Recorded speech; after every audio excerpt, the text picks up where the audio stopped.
Dibentak Kopaska, awak kapal Malaysia pucat, padahal siap tempur, ketakutan bertemu siluman laut. Banyak cerita menarik dari pasukan elit TNI, seperti Komando Pasukan Katak Kopaska TNI Angkatan Laut AL. Kopaska bahkan pernah mengusir tetangga Indonesia, yakni Malaysia saat tengah melakukan pembangunan. Kisah 3 personel Kopaska TNI AL itu cukup mengegerkan, karena berhasil mengusir kapal Malaysia tanpa senjata. Dikutip dari buku Kopaska Spesialis Pertempuran Laut Khusus, Kopaska TNI AL 2012, ada taktik menarik sekaligus momen menegangkan yang dialami oleh seorang Kopaska TNI Angkatan Laut dalam membasmi musuh. Komando Pasukan Katak atau yang dikenal dengan Kopaska adalah pasukan khusus TNI Angkatan Laut AL, di mana tugas utama adalah menyerbu kapal dan pangkalan musuh, menghancurkan instalasi bawah air, penyiapan perebutan pantai dan operasi pendaratan kekuatan amfibi. Setiap kali Indonesia memiliki masalah perbatasan di lautan dengan negara tetangga,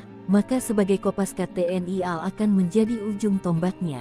Pada 2005 lalu, ada momen krisis perbatasan yang dialami oleh Indonesia dan Malaysia dalam proses pertahanan kedaulatan negara. Dalam sebuah momen, seorang personel Kopaska TNI AL melaksanakan tindakan heroik demi menjaga keutuhan NKRI. Saat itu, dalam upaya pembangunan mercusuar Karangunarang sebagai salah satu titik terluar perbatasan, TNI AL menempatkan satu tim Kopaska asal Sat Kopaska Armada Timur Armatim ke lokasi tersebut. Tujuan penggelaran pasukan Kopaska adalah untuk mengamankan proses pembangunan sekaligus juga melindungi para pekerja RI yang ada di situ.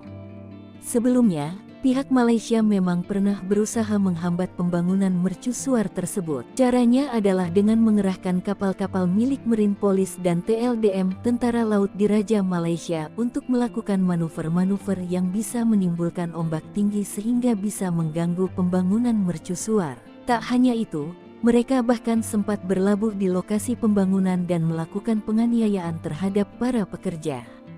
Pada tanggal 1 April tahun 2005, sekitar pukul 6 waktu Indonesia Tengah, kapal-kapal Malaysia kembali melakukan aksinya. 2 kapal mereka terdeteksi buang jangkar di jarak sekitar 500 yard dari Pontun Lius Indah, lokasi di mana tim Kopaska ditempatkan. Ketika diidentifikasikan 2 kapal itu adalah satu kapal milik Marine Police Malaysia, sedang satunya lagi adalah kapal TLDM. 1 jam kemudian upaya pertama pengusiran dilakukan oleh sebuah kapal patroli TNI AL, Kritodong Naga 819. Tapi upaya ini tak membuahkan hasil, kedua kapal Malaysia tetap berada di tempatnya. Kondisi ini telah diamati oleh personel Kopaska yang berada di Pontun Lius Indah dan Tukbot DC-2. Tak berapa lama kemudian, dari radio komunikasi DC-2 terdengar panggilan radio Komandan Kritodong Naga. Intinya adalah permintaan untuk membantu upaya pengusiran. Permintaan ini langsung ditanggapi dengan tegas oleh Serka Ismail, anggota Kopaska yang saat itu berada di Anjungan Tukbot. Sebelum melaksanakan aksinya, Serka Ismail terlebih dahulu melaporkan dan meminta izin untuk meluncur ke posisi kedua kapal Malaysia kepada Komandan Tim Kopaska, Letu Laut E. Berni. Permintaan Ismail dituruti, Letu Berni membekali Ismail dengan 1 perahu karet bermesin, ditemani 2 personel Kopaska tapi dilarang membawa senjata apapun agar tidak memicu reaksi kekerasan. Tanpa banyak membuang waktu, Ismail langsung meluncur dengan perahu karet bermotor menuju kapal Malaysia pertama. Ia ditemani personel Kopaska bernama Serda Muhadi dan Kelasi 1 Yuli Sungkono. Begitu mulai mendekati sasaran, Ismail mengambil alih kemudi perahu karet untuk melakukan manuver zigzag sebagai upaya pengelabuan. Gerakan ini dilakukan dengan kecepatan tinggi sehingga menarik perhatian seluruh awak kapal Malaysia yang sudah tampak siaga. Yakin bahwa konsentrasi seluruh ABK anak buah kapal Malaysia tertuju pada gerakan perahu karet, berikutnya giliran rencana Ismail yang berinisiatif naik ke atas geladak kapal Malaysia. Sementara pada saat yang sama perahu karet tetap meluncur ke arah haluan dengan cepat. Gerakan itu begitu cepat, membuat tak ada satupun ABK kapal Malaysia yang menyadari kehadiran Ismail di atas kapal. Tanpa basa-basi Ismail langsung mendobrak pintu samping kapal. Suara keras dari dobrakan pintu itu membuat salah satu ABK keluar.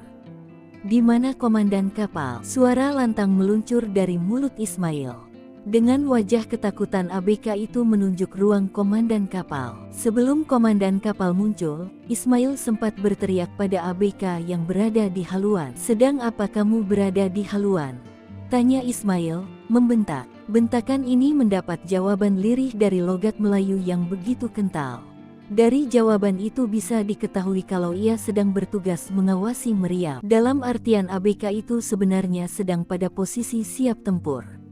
Tak lama kemudian sang komandan kapal keluar menemui Ismail. "Mengapa Lego jangkar di sini dan sedang apa kamu di sini?" bentak Ismail masih dengan nada tinggi. Sang komandan pun menjawab bahwa keberadaan kapal adalah hanya sebatas menjalankan perintah. Sebuah jawaban yang begitu normatif. "Baiklah kalau begitu, saya turun dari kapal ini, segera pergi dari wilayah ini. Kalau tidak, jangkar akan saya putuskan," sergah Ismail kepada komandan kapal Malaysia. Pihak Malaysia sama sekali tak menduga aksi Ismail dan rekan-rekannya yang bak siluman muncul di siang bolong itu. Pasalnya mereka bisa mendekati dan naik ke kapal tanpa dibekali satu pucuk senjata pun. Hal ini pula yang membuat mereka gentar. Begitu Ismail loncat kembali ke perahu karet, kapal pertama langsung angkat jangkar dan kabur dari Karang Unarang. Sebaliknya, kapal Malaysia kedua sama sekali belum memperlihatkan tanda-tanda untuk pergi dari wilayah itu.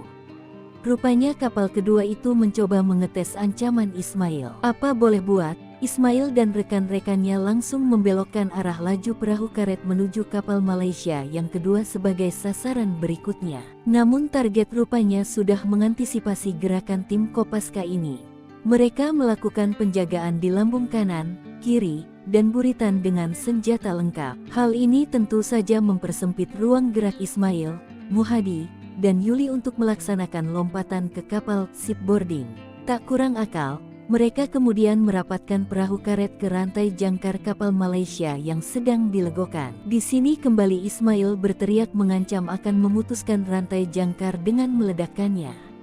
Ancaman Ismail dilakukan sambil menggoyang-goyangkan rantai jangkar yang terulur. Teriakan Ismail rupanya sempat didengar oleh seorang ABK kapal Malaysia yang kemudian melaporkannya ke Anjungan. Tak berapa lama kemudian kapal kedua ini juga meninggalkan wilayah perairan Karang Unarang dalam kondisi ketakutan. Setelah melakukan pengawasan sejenak, ketiga anggota Kopaska yang baru saja melakukan aksi heroik tanpa senjata itu selanjutnya kembali ke posnya di Pontun Lius Indah.